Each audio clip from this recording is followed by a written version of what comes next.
Selamat bergabung kepada para peserta Talkshow Nutrition Festival Foto Himpunan Mahasiswa Gizi Universitas Muhammadiyah Gresik.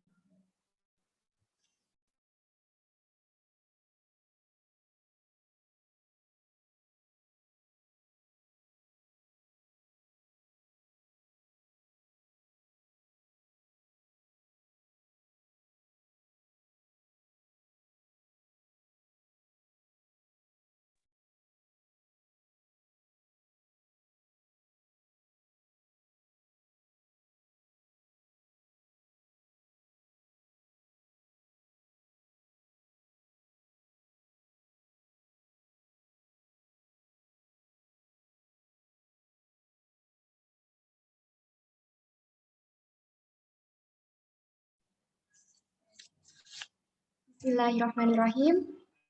Assalamualaikum warahmatullahi wabarakatuh. Selamat pagi, salam sejahtera bagi kita semua. Om Swastiastu, Namo Buddhaya, salam kebajikan.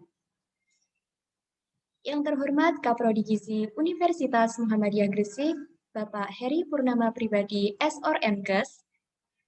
Yang kami hormati Ibu Desti Muzarofatul Solihah, SGZ MKes. Yang kami hormati pula para panitia pelaksana, serta para peserta Talkshow Nutrition Festival Voltu Himpunan Mahasiswa Gizi Universitas Muhammadiyah Gresik yang berbahagia. Pertama-tama, marilah kita panjatkan puja dan puji syukur kehadirat Allah Subhanahu wa Ta'ala yang telah melimpahkan rahmat, nikmat, taufik, serta hidayahnya kepada kita semua, sehingga pada pagi hari ini kita dapat mengikuti acara talkshow tanpa ada halangan suatu apapun. Kedua kalinya, sholawat serta salam semoga tetap tercurahkan kepada junjungan kita, Nabi besar, Nabi agung, Nabi Muhammad SAW, yang telah membawa umatnya dari alam kegelapan menuju alam yang terang benderang lantaran agama Islam. Sebelumnya, perkenalkan saya Rahma Bidania Dwi Nuraini yang akan memandu acara kita pada talkshow hari ini. Nah, sebelumnya izinkan saya untuk membacakan susunan acara pada hari ini. Baik, untuk acara yang pertama yaitu pembukaan. Acara yang kedua menyanyikan lagu Indonesia Raya. Acara yang ketiga sambutan-sambutan. Acara yang keempat acara inti. Acara yang kelima presentasi dari Inas Kosmetik. Acara yang keenam pengumuman pemenang lomba. Dan acara yang terakhir yaitu penutup. Untuk memulai acara pada pagi hari ini, mari kita buka bersama dengan bacaan basmalah. Mari saya hantarkan. Bismillahirrahmanirrahim. Acara selanjutnya yaitu menyanyikan lagu Indonesia Raya.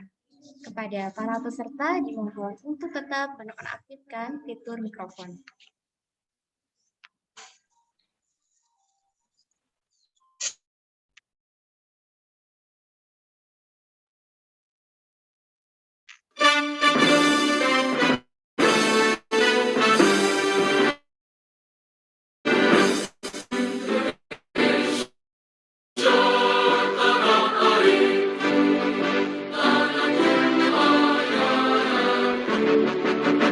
Di sana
Baik, sebelumnya saya perlu diketahui kembali bahwasanya acara talk show pada pagi hari ini disponsori oleh Ines Cosmetic.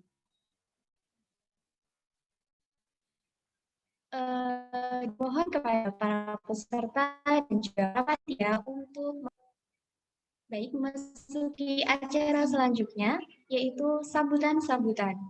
Untuk sambutan yang pertama, dipersilakan untuk Ketua Panitia Pelaksana kepada Kak Naura Rafif. Waktu dan tempat kami persilahkan. Assalamualaikum warahmatullahi wabarakatuh. Waalaikumsalam warahmatullahi wabarakatuh. Yang terhormat Kaprodi Gizi Bapak Heri Purnama Pribadi SORMKes.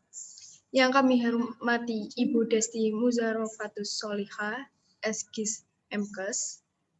Yang kami hormati Ketua Himpunan Mahasiswa Gizi Rahma Fidania Dwi Nuraini. Yang kami hormati selaku para panitia pelaksana dan para peserta talk show Nutri Fest Fall 2 yang tidak bisa saya sebutkan satu-satu. Puji syukur kehadirat Allah Subhanahu wa Ta'ala yang telah memberikan kita rahmat, nikmat, dan hidayahnya, sehingga kita bisa melaksanakan kegiatan sehari-hari tanpa ada halangan apapun. Salawat dan salam semoga tetap tercurahkan kepada junjungan kita Nabi Muhammad SAW yang telah memberikan kami jalan kegelapan menuju jalan yang terang benderang. Pada hari ini kita akan melaksanakan acara Nutrition Festival Fall 2 yang bertujuan untuk memberikan ilmu dan wawasan yang baru kepada para peserta. Dari acara ini kami berharap kepada para peserta dapat lebih mengetahui dan menambah ilmu baru tentang diet. Itu saja yang dapat saya sampaikan. Kurang lebihnya saya mohon maaf. Wassalamualaikum warahmatullahi wabarakatuh.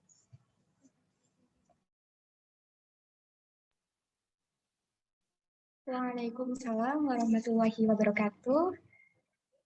Saya ucapkan terima kasih atas sambutan dari Kak Naura Rafif. Baik, saya ingatkan kembali kepada para peserta untuk mengisi presensi awal yang sudah panitia share di room chat.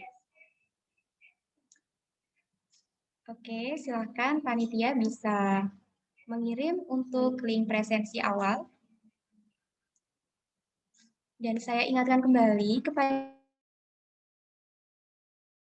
presensi awal dan akhir sebagai syarat untuk mendapatkan e-sertifikat. Dan jangan lupa nih ya teman-teman untuk mendokumentasikan acara kita ketika berlangsung hari ini karena sebagai syarat untuk presensi akhir. Ya, berikut ya teman-teman untuk link presensi awal. Baik, memasuki acara selanjutnya yaitu sambutan dari Kaprodi Gizi Hadiah Gresik kepada Bapak Heri Purnama Pribadi SORMKes. Waktu dan tempat kami persilahkan.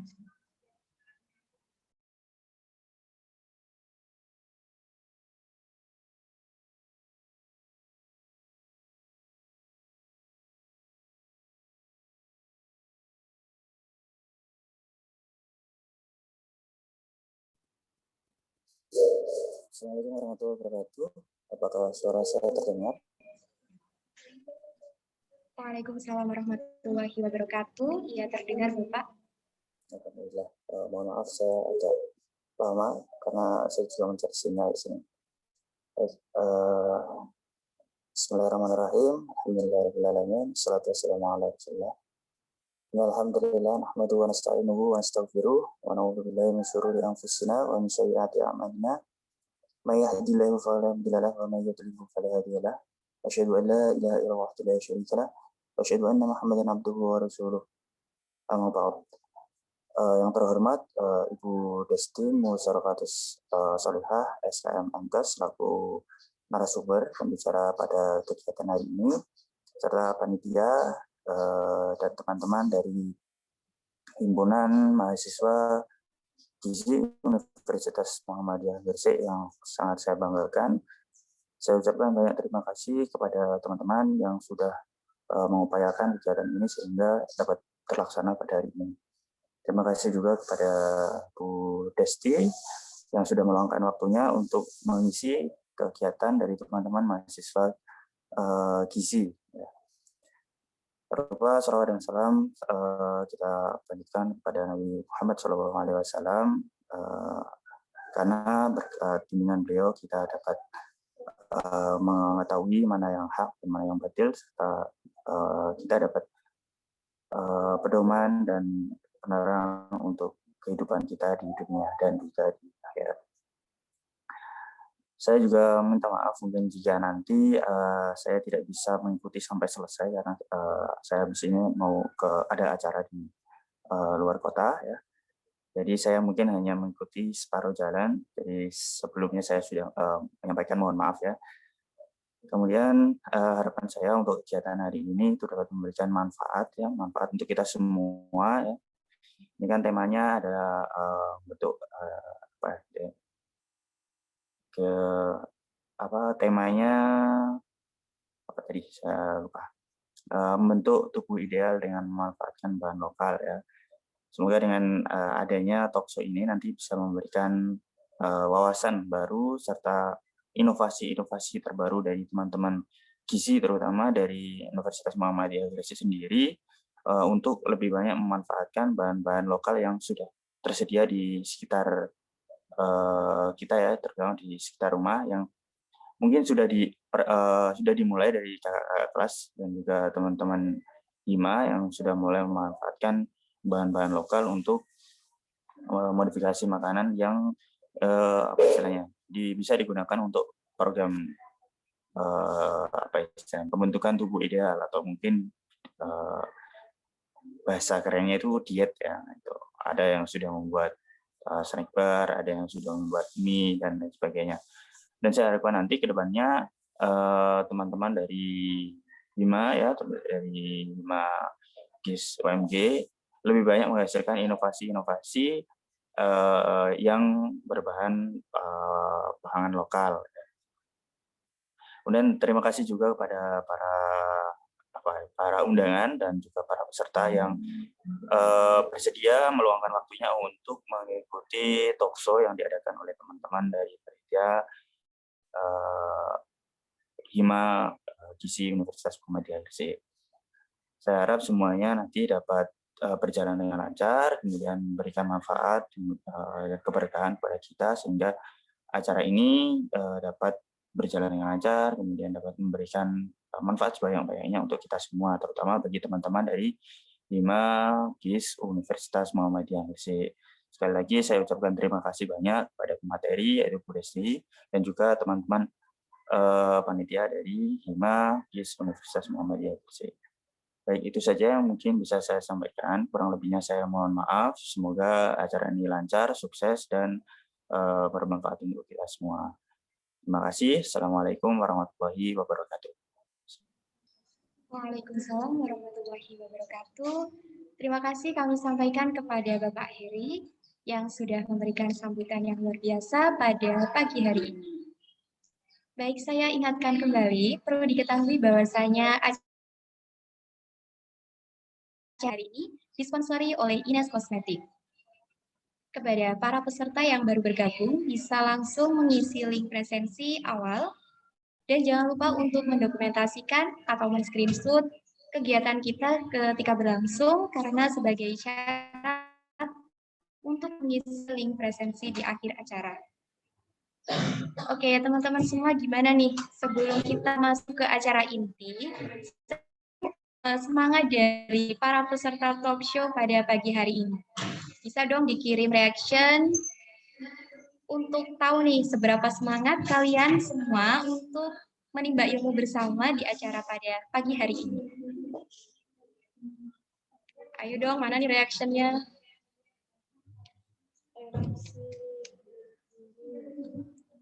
Para panitia juga nih, jangan sampai lemes ya. Wah, asik. Reaction-nya yang macam-macam dong, yang semangat. Oke, jempol, mantap. Oke, yang lain dong. Saya mau tahu nih semangat dari kalian semua. Ini masih pagi nih, kita harus mengawali acara kita dengan semangat.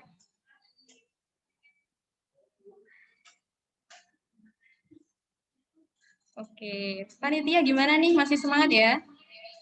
Masih. Oke, mantap ya. Baik, untuk selanjutnya ada pepatah, tak kenal maka tak sayang, tak kenalan maka tak akan.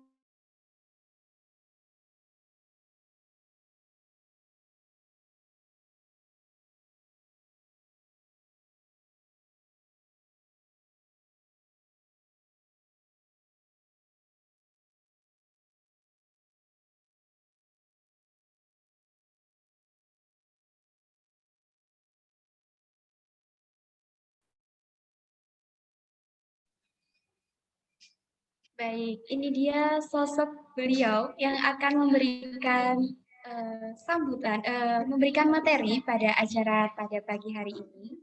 Beliau bernama Ibu Desti Muzarofatus Solihah, SKM MKes, lahir di Lamongan 24 Desember 1990. Sebagai dosen dan juga ahli gizi, nah beliau sudah menikah dan mempunyai 1 orang anak. Nah, teman-teman secara langsung melalui akun sosmednya bisa menghubungi akun Facebook Desti Muzarofatus Solihah dan juga akun Instagram. Silahkan bisa memfollow @desti_muzarofatus.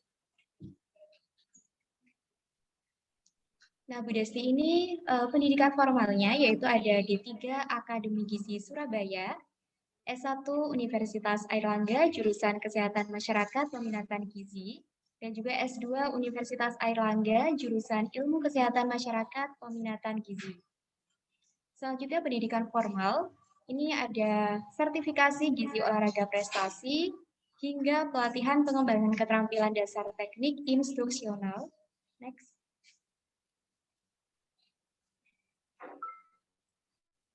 Keikutsertaan dalam organisasi profesi, ada Persagi dan juga ISNA.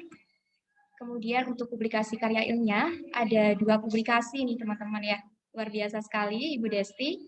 Selanjutnya buku yang pernah diterbitkan, ini terbaru sekali nih tahun 2021, yaitu di balik Papan Nama Ahli Gizi Antologi Cerpen. Nah teman-teman kalau kepo bisa langsung menghubungi Bu Desti, gimana nih cara dapetin buku karya beliau.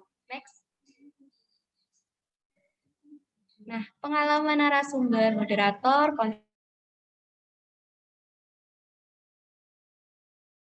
menjaga asupan gizi dan kebugaran di tengah COVID-19.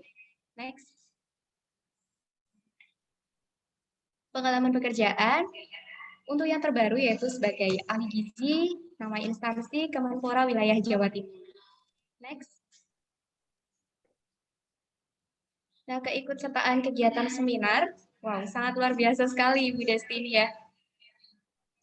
Untuk yang terbaru di sini ada peserta webinar Sports Science 4 Paradigma, ada medik, nutrition, psikologi, dan juga fitness.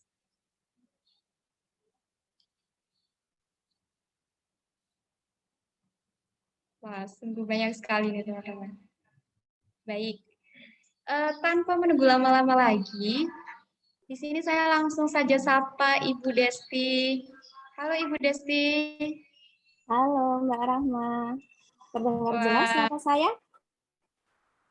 Iya, jelas Ibu. Oke, terima kasih. Gimana nih Bu kabarnya? Alhamdulillah sehat. Mbak Rahma gimana kabarnya? Alhamdulillah Ibu sehat. Dan tentunya semangat nih Bu untuk Ibu Desti. Iya, harus semangat ya, karena ini juga masih pagi.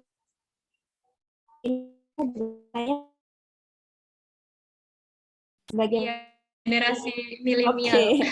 Saya kalau masuk ke generasi milenial semacam muda kembali begitu ya. Iya, Bu. Baik, Ibu Desi sepertinya tak kalah antusias ya sama teman-teman peserta yang lain. Iya dong. Harus semangat, harus tetap semangat meskipun minggu ya. Nah ya, kita produktif ya Bu ya. ini menandakan kalau kita bugar gitu ya. Baik, kepada para peserta, saya ingatkan kembali untuk menyimak ya acara talk show dari Ibu Desti ini karena tentunya akan menambah ilmu dan juga eh, wawasan kita terkait materi tema kita hari ini adalah diet and healthy lifestyle untuk memperoleh bentuk tubuh ideal dengan memanfaatkan bahan pangan lokal. Nah, Ibu Desti, Bu ya? Oke, insya Allah. Ini saya izin share screen ya. Iya, Ibu. Saya ingatkan kembali ya, Bu ya, Ya, untuk pemaparan materi selama 30 menit. oke siap. Mudah-mudahan cukup ya. Iya, baik. Untuk mempersingkat waktu dan tempat, saya persilahkan sepenuhnya kepada Ibu Desti. Silakan, Ibu. Oke, baik. Terima kasih Mbak Rahma atas waktu yang diberikan. Terlihat ya, ini apa namanya? Oh, Iya, sudah. ini bukan dari saya ya yang share screen, atau gimana nih? Kok saya nggak bisa scrolling?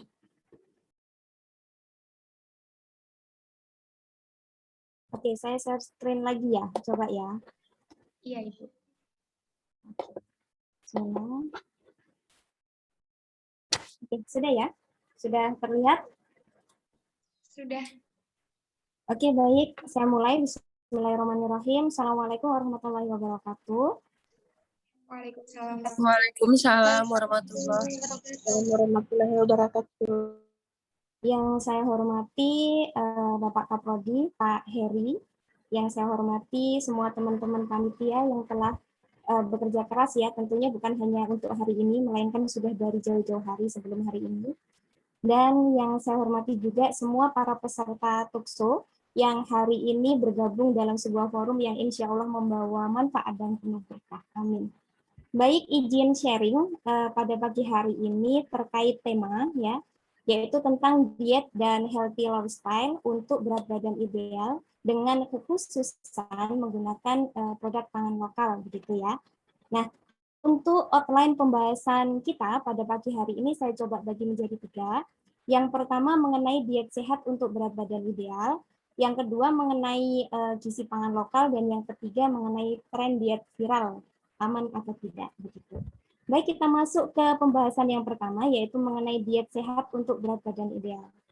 Jadi sebagian orang ya di masyarakat kita mengenal kata diet itu adalah sebagai sesuatu tindakan mengurangi makan begitu ya, memangkas asupan makanan sehari-hari demi tujuan untuk menurunkan berat badan.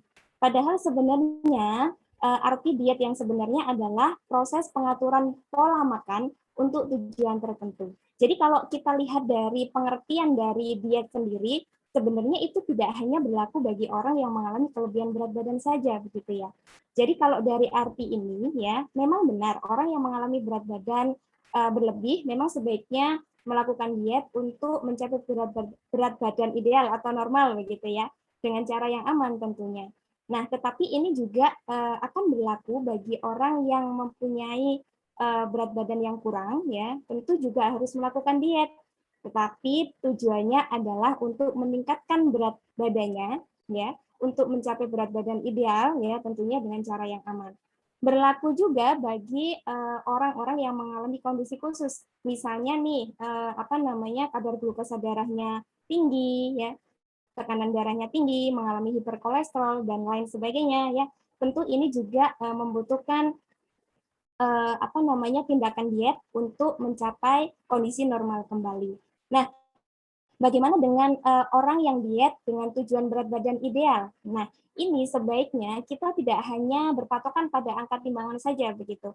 Karena kan sebagian orang itu kalau semisal diet ya, diet dalam artian penurunan berat badan, ini biasanya yang dilihat adalah berat badan berat badan dari angka timbangan saja begitu. Jadi sebagian orang mengartikan diet itu berhasil jika berat badannya turun ya. Padahal nggak seperti itu. Kan yang namanya tubuh kita itu kan tidak hanya berisikan lemak saja. Maka kalau berat badannya turun, jangan GR dulu, belum tentu itu lemaknya yang turun begitu. Tahu-tahu pagi-pagi naik ke timbangan begitu ya, ternyata turun 5 kilo. Nah, udah girang tuh, udah senang banget. Ternyata tahu-taunya kaki sebelah satunya belum naik gitu ya. Itu parahnya gitu ya. Itu lebih parah lagi. Nah, kembali ke apa namanya komposisi tubuh kita ya, yang apa namanya itu merupakan hasil dari berat badan kita. Jadi tubuh kita selain berisikan massa lemak ya, itu ada yang lainnya. Ya, salah satunya adalah massa otot kita ya. Kemudian ada lagi itu tulang, ada darah, ada cairan. Nah, cairan ini adalah komposisi tubuh kita yang sangat labil begitu. Jadi orang yang kalau semisal nih puasa saja, kita puasa saja, dari pagi ke sore itu pasti mengalami penurunan berat badan. Dan itu bisa dipastikan adalah cairan yang turun, cairan tubuh kita. Dan jangan lupakan juga berat badan kita itu juga penjumlahan dari selain yang tadi saya sebutkan, juga termasuk organ-organ penting di dalam tubuh kita yang setia melakukan tugasnya setiap hari tanpa lelah, seperti jantung, paru-paru, ginjal, saluran pencernaan, dan lain sebagainya. Itu menyumbang ke berat badannya kita, begitu ya.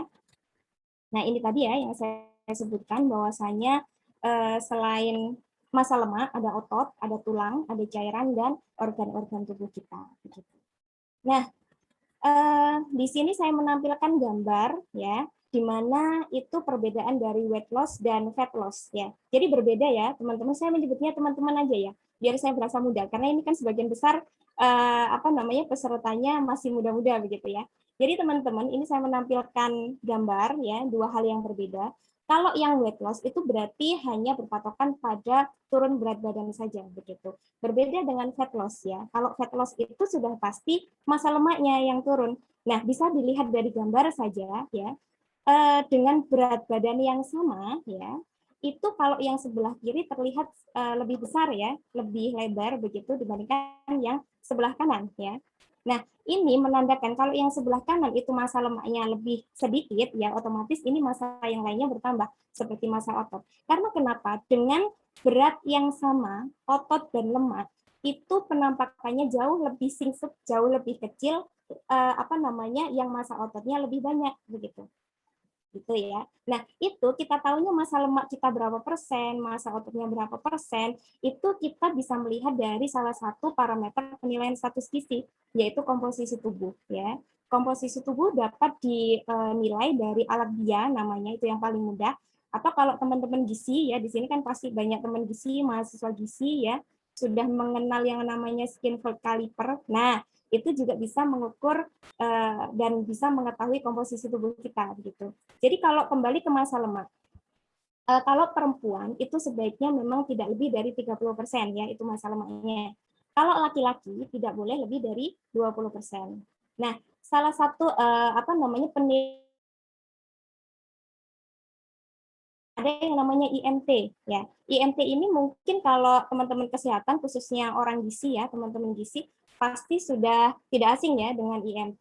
Jadi IMT itu adalah indeks massa tubuh ya, yang mana cara perhitungannya adalah berat badan dalam kilogram dibagi tinggi badan dalam meter kuadrat begitu. Dikatakan normal jika hasilnya adalah 18 sampai 25 kg per meter kuadrat. Ini untuk standar orang Indonesia ya teman-teman. Nah, selain IMT dan komposisi tubuh, boleh tuh kalau semisal teman-teman di rumah punya metlin ya, meteran baju ya, itu kita bisa mengukur lingkar perut kita begitu. Ini mudah sekali ya cara mengukurnya, yaitu tinggal melingkarkan saja di apa namanya perut kita bagian tengah begitu ya. Nah, dikatakan normal jika laki-laki lingkar perutnya tidak lebih dari 80 cm, jika perempuan kalau perempuan itu tadi yang perempuan, kalau perempuan tidak lebih dari 80 cm, kalau laki-laki tidak lebih dari 90 cm. Nah, kenapa kok yang laki-laki lebih besar? Biasanya karena memang laki-laki, bapak-bapak ya, kalau mengalami berat badan berlebih itu apa namanya ke sentral begitu, lebih ke arah perutnya saja. Berbeda dengan perempuan. Kalau perempuan itu massa lemaknya di mana-mana gitu ya, tersebar di mana-mana. Selain apa namanya di perut, ada di lengan mungkin, ada di paha begitu ya, dan lain sebagainya. Nah, selain ada 3 parameter penilaian status gizi itu tadi, ada sebenarnya parameter yang paling mudah gitu ya. Kalau semisal nggak ada timbangan nih, ya nggak ada metlin, apalagi dia gitu ya. Boleh nih kalau semisal sekarang aja bisa dengan cara berdiri tuh lihat lingkar perut kita dari tangan kita begini ya, begini, kemudian disambungkan lagi ya. Bisa dipraktekkan sekarang tapi dengan cara berdiri begitu. Nah, jika itu lebih dari jengkal tangan kita, maka sebaiknya kita perlu waspada. Ini berlaku untuk semua orang ya, maksudnya yang dewasa di atas 18 tahun begitu, terutama bagi laki-laki dan perempuan. Tapi jangan dipaksa ya, kalau misal nggak mau jangan dipaksa begitu. Nah, kalau sudah lebih dari jengkal tangan kita, maka kita juga perlu waspada dan perlu merujuk ke parameter penilaian status gizi yang lebih akurat begitu. Ada cara lagi, misalnya kita yang muslim ya, melakukan sholat atau tahiyat akhir ya. Kalau semisal itu sudah mengalami kesulitan itu sampai miring-miring begitu ya. Nah, itu juga kita perlu waspada ya, teman-teman. Nah, ada lagi kalau semisal kita berdiri ya, coba kita praktekkan gitu ya. Berdiri, kita lihat itu jempol kaki kita gitu ya, masih terlihat jelas apa tidak. Nah, kalau semisal masih terlihat jelas, maka masih lumayan aman begitu. Tapi kalau sudah ngintip-ngintip mana sih jempol kaki saya, nah itu kita perlu waspada gitu ya. Berlaku juga kalau semisal kita mau gunting kuku ya, gunting kuku kaki terutama. Nah, itu kalau semisal sudah mengalami kesusahan, maka kita juga perlu waspada dan merujuk ke parameter penilaian status gizi yang lebih akurat begitu. Oke, itu tadi mengenai penilaian status gizi yang mungkin bisa kita lakukan secara mandiri ya. Nah, bagaimana cara membentuk tubuh ideal begitu ya? Salah satunya adalah bisa mengikuti pedoman gizi seimbang. Nah, dari gambar ini yang saya tampilkan, ini adalah pedoman yang diberikan oleh Kementerian Kesehatan ya. Jadi Kemenkes ini memberikan pedoman itu bukan sekedar hanya memberikan pedoman, melainkan sudah melakukan riset-riset terdahulu sebelum memberikan pedoman ini.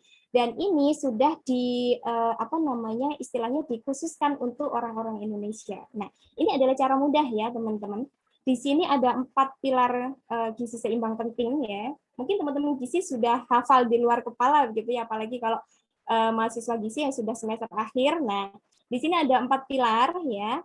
Yang pertama yaitu makan beraneka ragam. Makan beraneka ragam kalau misal kita lihat ya dari tumpeng ini yang bagian bawah ya.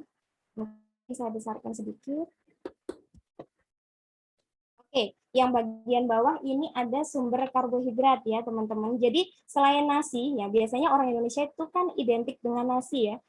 Dikatakan makan ya makan nasi, kalau belum makan nasi ya belum makan begitu ya. Banyak sekali yang berprinsip seperti ini begitu ya. Nah, ternyata sumber karbohidrat itu tidak hanya nasi ya teman-teman. Di situ ada ubi, ada kentang, ada singkong, ada jagung ya. Dan semua ini mudah sekali didapatkan di sekitar kita di Indonesia ya. Kemudian di atasnya lagi itu ada sayur ya. Sayuran ini proporsinya adalah 100 gram ya, sama. Baik itu tipe A, tipe B, tipe C. Nah, yang membedakan adalah jumlah kalori setiap 100 gramnya atau setiap porsinya. Nah, sayur ini dianjurkan oleh Kementerian Kesehatan adalah 3-4 porsi. Banyak sekali fungsi dari sayuran ya. Jadi sayuran itu selain mengandung serat ya, dia juga merupakan sumber dari vitamin dan mineral ya. Jadi kalau semisal ada orang yang bilang makan sayur itu bisa menghambat dalam penurunan berat badan, ya itu tidak benar gitu ya. Karena kan sayur itu justru bisa memberikan efek kenyang lebih lama ke dalam tubuh kita karena kandungan seratnya. Nah, maka dari itu dan perlu diketahui sayur itu kan kandungan kalorinya relatif lebih rendah dibandingkan karbohidrat, mungkin dibandingkan dengan protein begitu ya. Nah, kalau semisal seperti itu seharusnya justru membantu dalam proses penurunan berat badan begitu ya. Nah, kemudian sebelahnya ada buah-buahan gitu ya. Buah ini juga sebaiknya kita konsumsi sebanyak 2-3 porsi. Per porsinya beda-beda ya. Mungkin kalau teman-teman gizi sudah hafal atau kalau semisal belum hafal, kita tuh bisa merujuk di daftar bahan makanan penukar. Nah, itu kita tahu kalau semisal alpukat itu proporsinya berapa, pisang berapa, dan buah-buahan yang lain juga berapa. Nah, kemudian yang atasnya lagi ada sumber protein. Protein ini ada 2 gitu ya, protein hewani dan nabati. Semuanya mempunyai keunggulan masing-masing. Nah, kalau semisal protein hewani itu memang asam aminonya lebih lengkap. kemudian cenderung mengandung zat besi yang lebih tinggi begitu. Berbeda dengan karbohidrat protein nabati ya. Protein nabati itu keunggulannya ya dia rendah kolesterol begitu ya, rendah lemak ya, istilahnya begitu. Nah, untuk protein ini dianjurkan oleh Kemenkes untuk dikonsumsi kita adalah sebanyak 2 sampai 4 porsi. Nah, kalau kondisi pandemik seperti ini, kita boleh melebihkan sampai 5 porsi misalnya. Nah, tetapi tetap diutamakan dari sumber protein yang rendah lemak ya, terutama kalau semisal dari hewani dikhususkan ke ikan, kemudian daging yang tanpa lemak atau ayam yang tanpa kulit begitu dan lain sebagainya. Nah, yang paling atas, yang paling kerucut ini adalah 3 bahan ya, 3 bahan makanan yang sebaiknya kita batasi dalam konsumsi makanan sehari-hari ya. Jadi di situ ada gula, garam, minyak ya. Kalau gula itu maksimal 4 sendok. Ini maksimal. Banyak orang yang salah mengartikan. Jadi ini adalah yang harus dipenuhi, padahal ini adalah batas maksimal. Jadi sebenarnya tubuh kita itu tidak butuh gula. Gula itu merupakan salah satu sumber karbohidrat. Kalau semisal kita dalam sehari sudah konsumsi karbohidrat itu cukup ya, sesuai dengan kebutuhan kita, maka sebenarnya kita tidak butuh gula, begitu ya. Itu mengenai gula. Kalau semisal digramkan itu kurang lebih mencapai 50 gram. Jadi kalau semisal teman-teman konsumsi produk kemasan, makanan kemasan, minuman kemasan, boleh tuh kita cek di nutrition fact-nya ya. Di situ gulanya berapa gram. Rata-rata sih kalau sepengetahuan saya, minuman kemasan itu kurang lebih 28 sampai 36. Nah, kalau semisal batas maksimal kita adalah 50 gram, maka ya kurang lebih di rumah jatahnya tinggal 1 sendok makan saja begitu. Kalau semisal tidak dipenuhi ya nggak apa-apa. Kalau misalnya sumber karbohidrat kita dari bahan yang lainnya sudah tercukupi begitu. Nah, kemudian yang kedua ada garam. Garam ini maksimal 1 sendok teh saja atau sama dengan 2000 mg. Nah, kemudian yang terakhir adalah minyak ya atau lemak ya. Tapi kalau misal diartikan di sini sebagai minyak, maksimal adalah 5 sendok makan saja. Nah, itu baru pilar yang pertama ya, teman-teman. Nah, ada pilar yang kedua yaitu membiasakan perilaku hidup bersih ya, minimal kita rajin cuci tangan ya sebagai prokes ya, prokes terutama di tengah-tengah pandemi seperti ini. Kemudian yang ketiga ada melakukan aktivitas fisik secara teratur. Kalau aktivitas fisik dan latihan fisik itu berbeda ya. Jadi kalau latihan fisik itu adalah aktivitas fisik yang terencana, yang terstruktur begitu. Bahasa sederhananya adalah mungkin saat kita melakukan olahraga. Dari Kementerian Kesehatan ya memberikan saran kepada kita orang Indonesia ya, itu sebaiknya melakukan latihan fisik itu sebanyak 150 menit per minggu. Kalau diartikan setiap hari boleh kita lakukan sebanyak 30 menit ya. Berarti kalau 30 menit berarti kurang lebih 5 hari ya. 2 harinya boleh kita istirahat begitu. Kemudian untuk pilar selanjutnya adalah memantau berat badan kita agar tetap ideal begitu. Nah, dari tumpeng gizi seimbang ini yang perlu kita tekankan, yang perlu kita garis bawahi adalah tidak ada zat gizi itu yang bisa kita anggap sebagai zat gizi superior begitu. Kenapa? Karena tidak ada satu jenis makanan pun yang bisa memenuhi semua kebutuhan zat gizi kita begitu. Misalnya nih susu, kita hanya minum susu saja gitu dalam sehari, tentu tidak seimbang karena susu itu kan selain sumber kalsium, dia sumber protein, ya. Mungkin ada laktosanya sebagai karbohidrat. Tapi bagaimana dengan seratnya, bagaimana dengan vitamin dan mineral yang lainnya? Nah, itu perlu kita pertimbangkan juga. Begitu. Nah, untuk mengartikan dari pedoman tumpeng gizi seimbang, ya, yang pertama bisa dengan cara, ini juga pedomannya dari kementerian, ya, dari Kemenkes. Kemenkes mengeluarkan pedoman isi piringku dan piring model T, ya.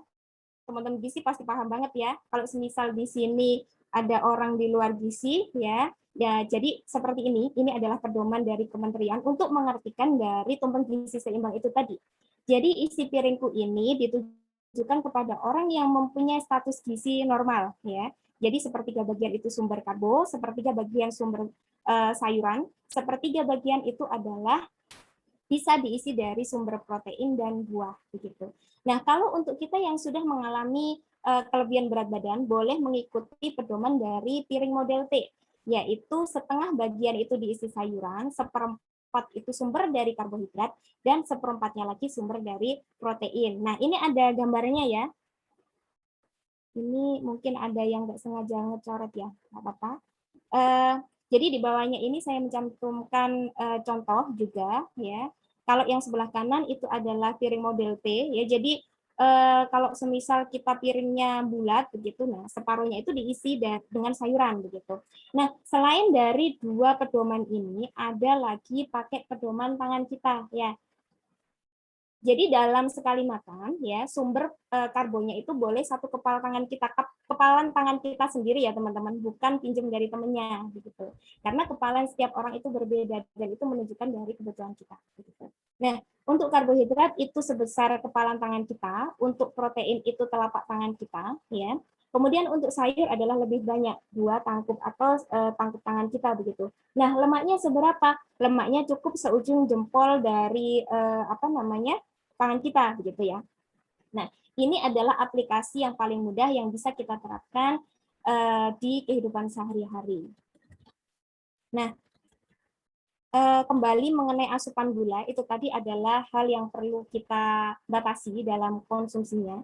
Jadi gula itu selain gula pasir ya, itu ada gula merah, ada sirup, ada madu ya. Jadi madu itu juga termasuk bagian dari gula ya. Jadi kalau semisal kita biasa konsumsi madu, maka sebaiknya perlu diperhatikan jangan lebih dari 4 sendok makan begitu.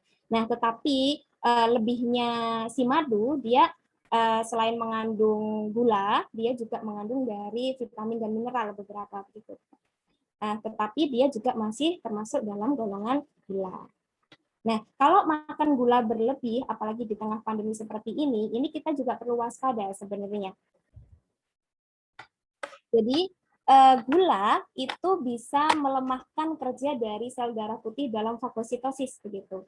Nah, akhirnya dengan seperti itu bisa meningkatkan risiko kita untuk terkena infeksi. Nah, untuk selanjutnya adalah penggunaan suplemen. Jadi kalau teman-teman nih biasanya kalau mau niat turun berat badan itu kan banyak sekali menggunakan suplemen-suplemen tertentu begitu. Saya tidak menyalahkan di sini ya, tapi saya juga tidak membenarkan. Jadi silahkan saja pakai suplemen apapun itu, asalkan itu sesuai dengan kebutuhan kita, kebutuhan tubuh kita dan kebutuhan dari dompetnya kita. Kalau semisal daya belinya kita mampu dan itu bisa dilakukan dalam jangka panjang, silahkan. Nah, untuk suplemen sendiri ini sebenarnya itu bukan pengganti makanan ya, jadi bukan meal replacement ya. Suplemen itu adalah melengkapi dari zat gizi yang kurang ya, yang kurang semisal kita terpenuhi dari bahan makanan yang lain begitu ya. Tetapi kalau semisal sudah terpenuhi dari makanan kita sehari-hari, maka sebenarnya suplemen itu tidak dibutuhkan ya. Jadi yang pertama yang paling bawah itu adalah keseimbangan energi ya, itu yang perlu diperhatikan. Kemudian yang kedua itu adalah memenuhi dari makro gizinya, gizi makro dan gizi mikronya. Kemudian untuk selanjutnya adalah memenuhi dari waktu dan frekuensi makan, dan yang terakhir baru suplemen begitu. Nah, baik teman-teman panitia barangkali bisa ini apa namanya membantu ini enggak, membantu membersihkan enggak?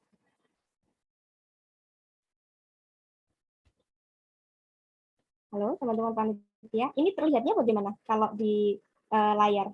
Terlihat jelas?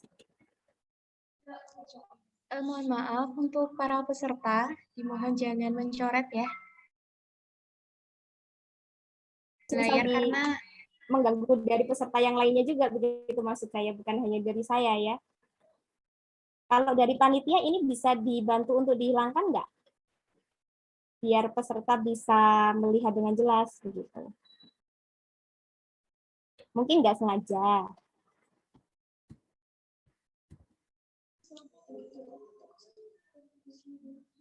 baik Ibu, sebentar ya Bu. Oke, siap.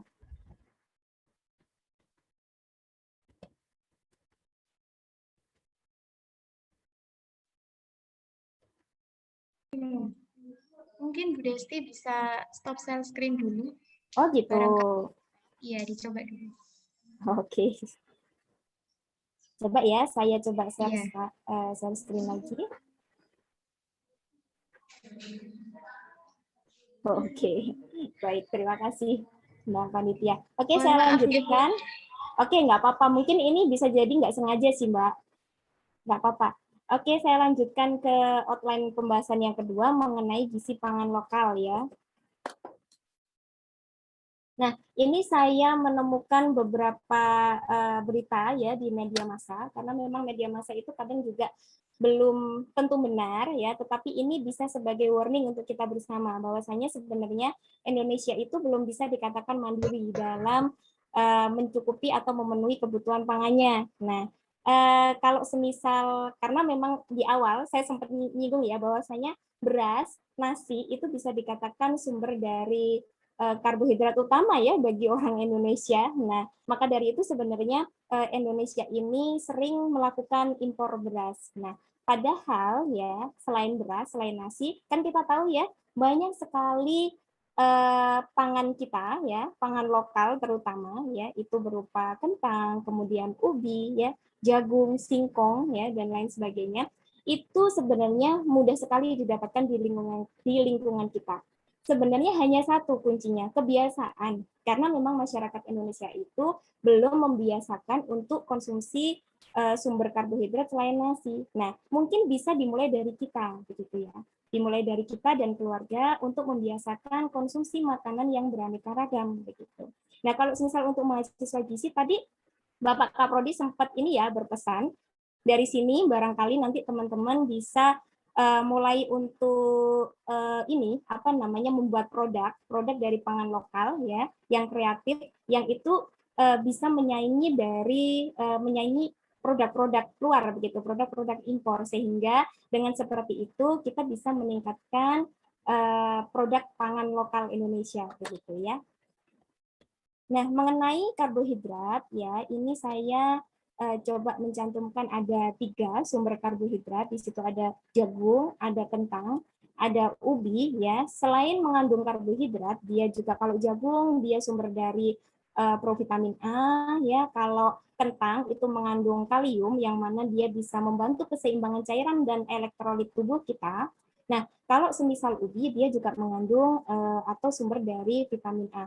Nah, dari ketiga ini yang saya sebutkan itu masing-masing termasuk dalam indeks glikemik yang rendah begitu. Nah, kalau nasi bagaimana? Nasi putih itu termasuk angkanya kesedang ya. Berbeda dengan nasi merah. Kalau nasi merah itu termasuk yang rendah. Nah, apa sih indeks glikemik itu? Indeks glikemik adalah suatu respon ya atau efek dari bahan makanan yang mengandung karbohidrat untuk menaikkan kadar glukosa darah kita. Nah, efeknya bagaimana ke tubuh kita? Kalau semisal sering sekali tuh glukosa darah kita naik ya akibat konsumsi makanan kita. Nah, itu kan yang namanya insulin menyeimbangkan agar bisa stabil begitu ya kadar glukosa darahnya. Nah, kalau semisal peristiwa itu sering terjadi di dalam tubuh kita, maka akan resistensi insulin. Nah, resistensi insulin itulah yang menjadi pertanda bahwa seseorang tersebut akan mengalami yang namanya diabetes mellitus begitu. Itu mengenai ini apa namanya karbohidrat. Nah, bagaimana dengan protein? Nah, protein di pangan lokal kita itu sebenarnya juga nggak kalah kok dengan pangan impor begitu. Kita punya lele, kita punya ikan kembung, kita punya ikan patin begitu ya. Yang mana ini proteinnya juga tinggi. Kalau semisal dibandingkan dengan salmon katakanlah itu sebenarnya nggak kalah meskipun memang di bawahnya sedikit kok, nggak sampai 2 kali lipatnya. Nah, kalau dengan seperti itu ya dibandingkan dengan harga, nah harga pangan lokal itu kan sudah pasti murah ya. Maka dari itu sebenarnya dengan harganya salmon kita bisa membeli lele atau ikan kembung itu jauh lebih banyak begitu. Nah, itu perlu kita perhatikan. Nah, kemudian kalau semisal ada ayam, ada telur yang dari lokal itu tentu juga apa namanya nilai gizinya juga tidak kalah begitu. Nah, ada lagi kacang-kacangan, kemudian sumber dari tempe, tahu. Nah, ini kan semuanya punya kita, punya Indonesia begitu ya.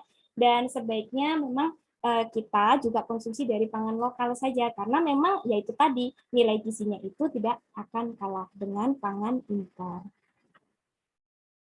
Nah, Kemudian untuk selanjutnya adalah sumber sayuran dan buah-buahan. Nah, Indonesia ini kaya sekali dengan yang namanya buah-buahan dan sayur-sayuran, beragam ya, beragam. Setiap musim itu ada ya. Nah, buah-buahan dan sayur-sayuran ini adalah sumber dari vitamin dan mineral selain sumber dari serat. Dia juga sumber dari prebiotik ya, yang mana dia bisa membantu perkembangan dan pertumbuhan dari mikrobiota usus kita gitu. Nah, jangan lupakan bahwa sayuran dan buah-buahan ini juga dari sumber dari antioksidan yang baik gitu.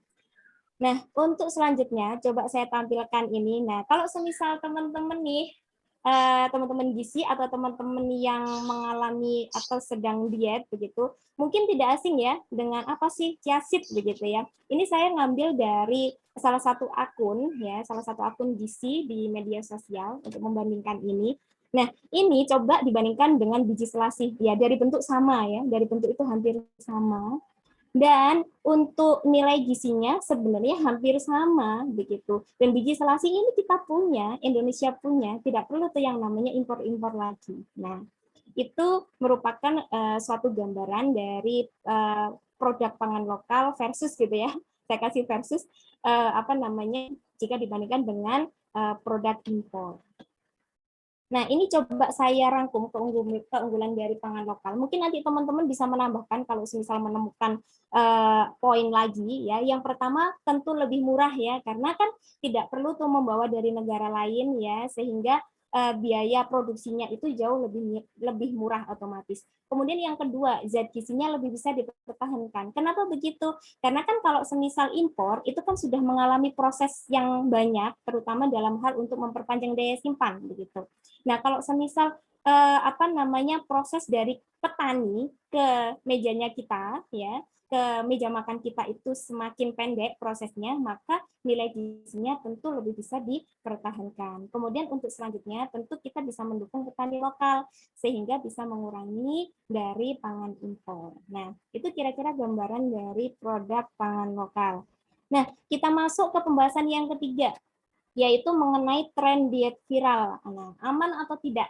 Nah, setiap tahun ya, hampir setiap tahun kalau saya amati itu ada saja yang namanya metode diet yang sedang tren, yang sedang viral ya. Kalau semisal dari kita itu biasanya menyebutnya sebagai fad diet ya. Fad diet itu adalah yang viral itu di masa-masa tertentu saja, yang menjanjikan turun berat badan secara cepat. Nah, sebenarnya cepat-cepat ini mau kemana begitu ya. Nah, biasanya janjinya seperti itu. Tetapi banyak sekali dari metode yang termasuk fad diet ini tidak mengikuti kaidah dari gizi seimbang begitu. Nah, untuk generasi milenial saya rasa mudah sekali ya untuk terpapar dari media-media yang menampilkan mengenai informasi tentang diet terutama gitu ya. Nah, mungkin untuk kita sebaiknya lebih bijak untuk memilih dan memilah, apalagi kita kalau dari orang gizi ya, orang kesehatan ya, sebaiknya justru menjadi jembatan untuk masyarakat kita agar masyarakat kita itu tidak mengikuti tren diet yang belum tentu itu teruji kebenarannya begitu. Nah, ini coba saya tampilkan, ini kemarin saya searching gitu ya, dan sebenarnya yang saya tampilkan ini hanya mungkin sedikit saja dari informasi yang ditampilkan di media massa. Jadi banyak sekali metode diet itu yang justru membahayakan si pelakunya begitu ya. Jadi di sini ada minum obat diet, guru bisa meninggal dunia gitu ya akibat gagal jantung. Kemudian ada juga nih minum air dingin membuat gagal diet begitu ya. Nah, untuk hoax-hoax seperti ini kita sebenarnya yang perlu meluruskan ya. Nah, untuk sebelum kita melakukan metode diet tertentu, ada 3 hal ya. Ini saya merangkum ada 3 hal besar yang perlu kita garis bawahi ya, yang perlu kita perhatikan. Yang pertama yaitu perbaiki mindset kita ya, itu penting sekali. Kemudian yang kedua itu memperbaiki atau update pengetahuan dan ilmu kita. Kemudian yang ketiga adalah perbaiki tindakan kita begitu. Kita coba bahas dari yang pertama mengenai mindset ya. Jadi banyak sekali orang itu yang melakukan metode diet tertentu hanya dengan tujuan berat badan gitu ya, hanya dengan tujuan turun berat badan. Padahal sebenarnya kalau kita memperbaiki pola makan kita menjadi lebih baik, itu benefit yang kita dapatkan tidak hanya penurunan berat badan saja. Anggaplah itu sebagai bonus begitu. Tapi banyak sekali kalau orang yang sudah merubah pola makannya, mungkin nih bangun tidur lebih fresh begitu, lebih tidak gampang ngantuk begitu ya. Kemudian dan lain sebagainya, banyak sekali benefit yang didapatkan begitu. Nah, orang-orang pelaku diet nih biasanya, nah itu menghindari karbohidrat. Ini saya merangkum ya beberapa dari anggapan masyarakat ya. Jadi banyak sekali orang pelaku diet itu yang menghindari karbohidrat ya, tidak makan karbohidrat karena dengan tujuan penurunan berat badan. Padahal mindset kita bisa kita rubah dengan tetap mengonsumsi sumber karbohidrat, berat badan kita itu tetap bisa turun begitu. Asalkan kita itu mengatur dari porsi, dari padu padan, dari pengolahan ya, itu semua bisa mendukung untuk tujuan penurunan berat badan kita begitu. Kemudian ada lagi nih teman-teman mungkin yang beranggapan nggak makan malam nih dengan tujuan diet karena lagi diet nih nggak makan malam. Nah, makan malam lagi yang dikambing hitamkan begitu. Padahal sebenarnya dengan makan malam pun, dengan rutin makan malam pun, kita tetap bisa mencapai berat badan ideal. Kita bisa menurunkan berat badan kita begitu. Asalkan kembali lagi porsi kita atur tuh dari pagi hingga malam. Nah, kemudian ada lagi yang berpendapat masa bisa sih diet itu tanpa suplemen? Ya sebenarnya bisa, kalau kita bisa mengatur pola makan kita menjadi lebih baik. Tapi kembali lagi, saya tidak menyalahkan orang yang menggunakan suplemen, tapi saya juga tidak menyarankan, begitu ya. Nah, kemudian masuk ke kedua, yaitu mengenai pengetahuan. Nah, ini terkait hoax sih sebenarnya. Jadi, pinter-pinternya kita untuk mencari referensi yang baik, ya, mencari referensi yang terpercaya, begitu ya. Nah, metode diet itu biasanya kan dibawa oleh seseorang, ya. Nah, itu memang dia cocok untuk dirinya. Tetapi begini yang perlu kita perhatikan, cocok untuk si A belum tentu cocok untuk si B. Karena kenapa? Karena kondisi tubuhnya berbeda, metabolisme tubuhnya berbeda, aktivitas sehari-harinya berbeda. Misalnya nih, ada orang yang konsumsi makanannya sedikit sekali, katakanlah 800 kalori gitu ya. Dia bisa kuat, dia kuat karena memang dia nggak ngapa-ngapain dalam sehari. Berbeda kalau semisal dengan ibu rumah tangga, contoh katakanlah, yang dari bangun tidur sampai tidur lagi itu tidak henti-henti untuk bekerja. Bagaimana kalau hanya konsumsi 800 kalori begitu ya. Dan 800 kalori itu kalau untuk ukuran bawah BMR ya teman-teman. Jadi meskipun sedang diet itu diusahakan tidak kurang dari kebutuhan BMR. Jadi kebutuhan BMR itu adalah energi yang dibutuhkan untuk kinerja organ dalam kita. Pada saat kita tidur pun jantung itu masih tetap setia bekerja loh ya, jangan lupa ya. Jantung masih bekerja, ginjal masih bekerja, paru-paru masih bekerja. Nggak bisa membayangkan kan kalau misal mereka itu mogok begitu ya. Nah, mereka setia, mereka sudah setia sekali dengan tubuh kita ya. Maka dari itu kita perlu memberikan hak-hak mereka. Nah, haknya adalah dari kebutuhan BMR itu tadi. Nah, kalau semisal kurang dari BMR tentu akan menimbulkan efek. Tidak langsung ya teman-teman. Mungkin bisa jadi bisa tuh sekarang kita selfie cantik dengan badan yang langsing misalnya, tetapi kita lihat 2 tahun yang akan datang bagaimana gitu ya, 5 tahun yang akan datang bagaimana. Nah, kemudian kalau semisal mau turun berat badan, kita mau diet gitu ya, defisit kalori itu boleh ya, justru itu yang disarankan. Baik itu dari mengurangi porsi makan atau dari menambah aktivitas fisiknya gitu. Tetapi jangan sampai defisit zat gizi, apalagi kalau generasi milenial nih ya, cewek-cewek terutama. Cewek-cewek ini kan yang nanti akan melahirkan generasi baru ya yang akan datang. Jangan sampai tuh yang namanya anemia hanya karena diet. Diet itu boleh tapi jangan sampai anemia begitu ya. Diet itu boleh tapi jangan sampai hormon kita terganggu. Biasanya orang-orang yang mengalami diet itu kan apalagi cewek ya, menstruasinya jadi nggak teratur, kemudian rambutnya itu rontok begitu ya, lemes begitu ya, pusing seharian. Nah, itu adalah tanda-tanda dari adanya tidak beres begitu ya. Perlu kita kaji ulang dan perlu kita ganti metodenya begitu. Nah, Kemudian yang ketiga adalah perbaiki tindakan ya. Kalau semisal pengetahuannya sudah bagus, mindsetnya sudah bagus, maka harapannya tindakannya juga harus bagus begitu ya. Jadi jangan hanya wacana, kita perlu langsung action. Kalau semisal ada orang nih, kasih dong saya motivasi untuk bisa menerapkan pola makan yang lebih baik untuk mencapai kesehatan yang lebih baik. Sebenarnya motivasi itu tumbuhnya dari diri kita. Cobalah kita action dulu. Kita action pasti ada hasilnya tuh, pasti ada progres yang kita dapatkan. Nah, dari progres itulah sehingga yang bisa menjadi motivasi untuk diri kita, begitu ya. Nah, ini apa namanya syarat diet ya, ini akhir ya. Jadi silahkan pilih metode diet apapun itu ya, asalkan satu sesuai dengan kebutuhan tubuh kita, aman untuk tubuh kita. Misalnya nih di tengah jalan muncul efek-efek negatif, tolong berhenti begitu ya, karena apa namanya nanti ditakutkan pada jangka panjang justru akan lebih membahayakan untuk kesehatan kita.